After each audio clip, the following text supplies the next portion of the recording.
প্রথম দিন টাটকা, টাটকা লাল শাক ভাজি খেতেই না মজা হবে। কিন্তু না, আমি প্রথম দিন যে লাল শাক ভাজিটা করেছিলাম, সেটা দিয়ে খেতে আমার একদমই ভালো লাগেনি।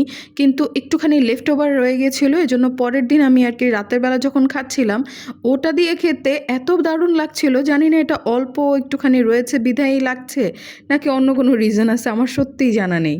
এমনিতে ছোটোবেলায় লাল শাক আমার অত বেশি ভালো লাগতো না, কিন্তু বড় হওয়ার পরে মানে আস্তে, আস্তে আর কি টেস্ট বাডস আসলে চেঞ্জ হয়। প্রত্যেকেরই আমার মনে হয় যে প্রত্যেকটা মানুষের ক্ষেত্রেই এরকম।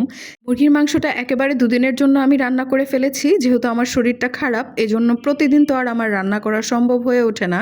তাই আজকে আর তেমন কিছু করিনি, সাথে একটু ভুনা ডালও করেছিলাম। মুরগির মাংসের সবচেয়ে ফেভারিট পার্ট হচ্ছে চামড়া আর হচ্ছে পাখা। রানের সাইডের মাংসর চেয়েও বেশি আমি পছন্দ করি পাখা দিয়ে খেতে।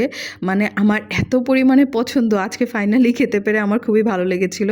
আর ডাল ভুনাটাও করেছি, একটু পাতলা হয়েছিল কিন্তু খেতে বেশ মজাই হয়েছিল। তো ওটা দিয়ে আমি ভাবছিলাম যে না, ডাল ভুনা দিয়ে খাবো না, পরে দিয়ে ভাবলাম যে না, একটু ট্রাই করা যাক। ডালের সাথে মাংসের আলুর কম্বিনেশনটা খুবই জমে গেছিলো। আলহামদুলিল্লাহ, এই ছিল আজকের আমাদের ডিনার। সবাই ভালো থাকবেন, সুস্থ থাকবেন, আল্লাহ হাফেজ।